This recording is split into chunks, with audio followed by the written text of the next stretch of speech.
Welcome everyone, my name is Alice and I'll be your narrator today. The first animal we're going to talk about is laying right here. We have the African wild dogs. There's one on this side and then there's two on the other side of those branches right there. We have 3 total here at the Toledo Zoo. We have 2 female and 1 male.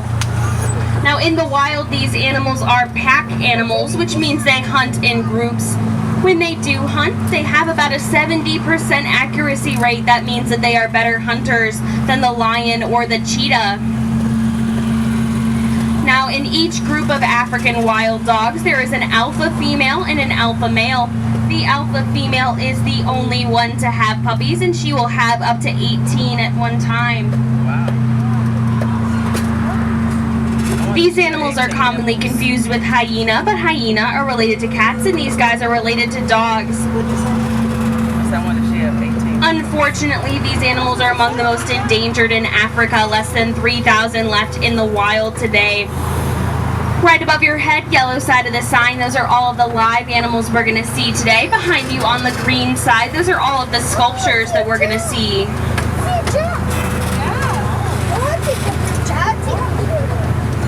That's the gray side.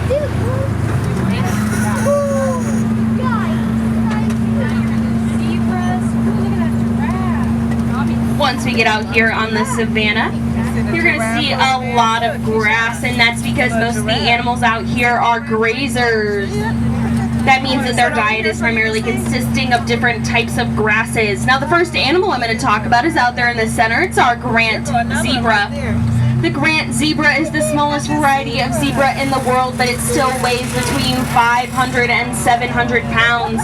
We have 2 of them out here. You can see one in the center and then one up there. These small speckled birds in the grass right here, those are the helmeted guinea fowl.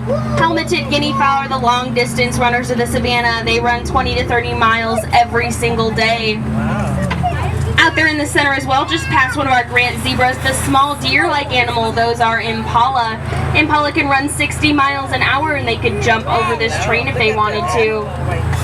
Right up here, these animals with the twirly horns, those are the greater kudu.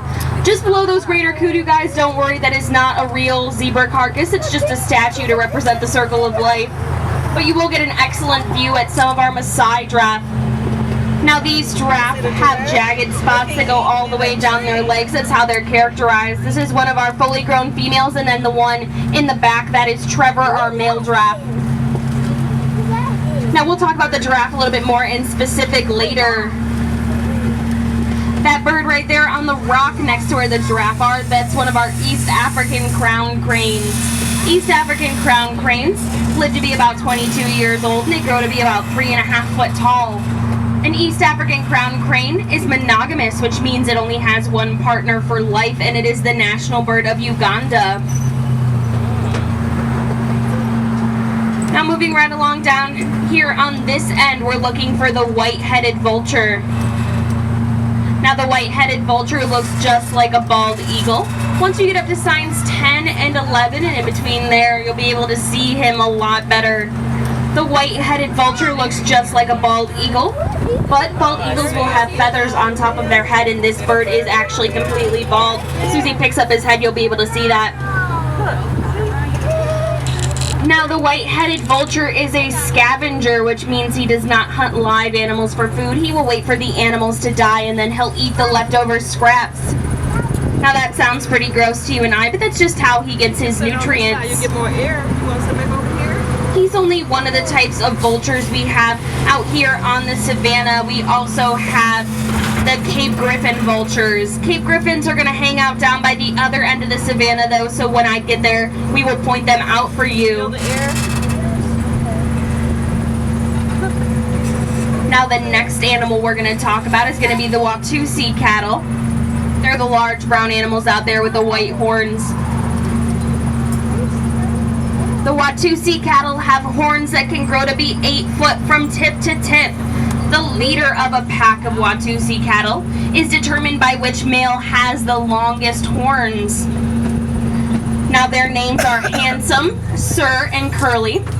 They're all 3 males, if you guys could guess, with those horns on top of their head. Now those animals can thrive in both cool and warm temperatures.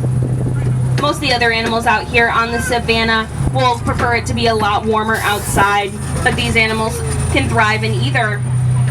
Moving right along, those two large dirt-looking mounds right there, those are the termite mounds. Termite mounds are constructed when elephants come by and knock down a tree and strip the tree of its bark for moisture during the dry months. Now when that happens, the tree will of course die, and then the termites move in, eat the dead wood, and build their home there. The one on the right-hand side is an active termite mound. The one on the left-hand side is an abandoned one. Now laying out in the grass out there, you're going to see some wildebeest. Wildebeest are unique in the fact that both male and female have horns. It's African legend that the wildebeest were the last animals to be created. That's why they're a hodgepodge of different parts. If they were to stand up for you, you would see their giraffe tail and their spinal hair that looks like an antelope.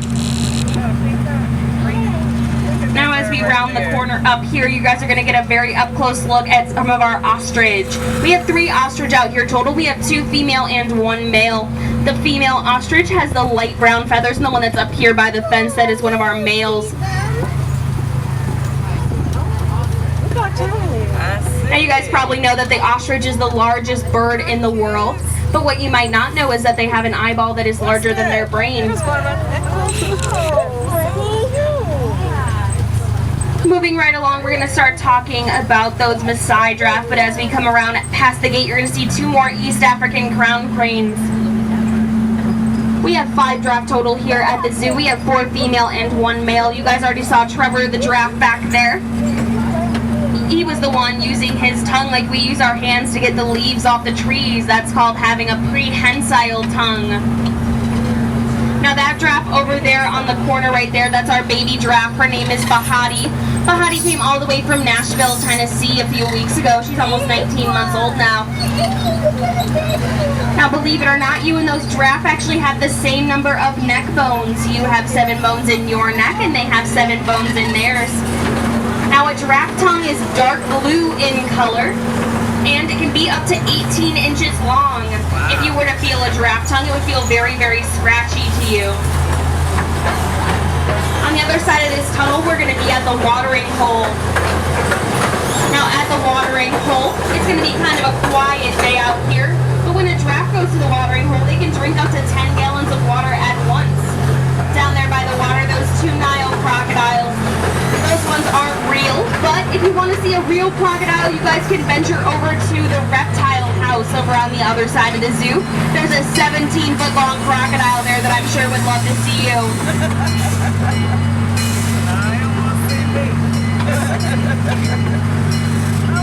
As we pull into the station,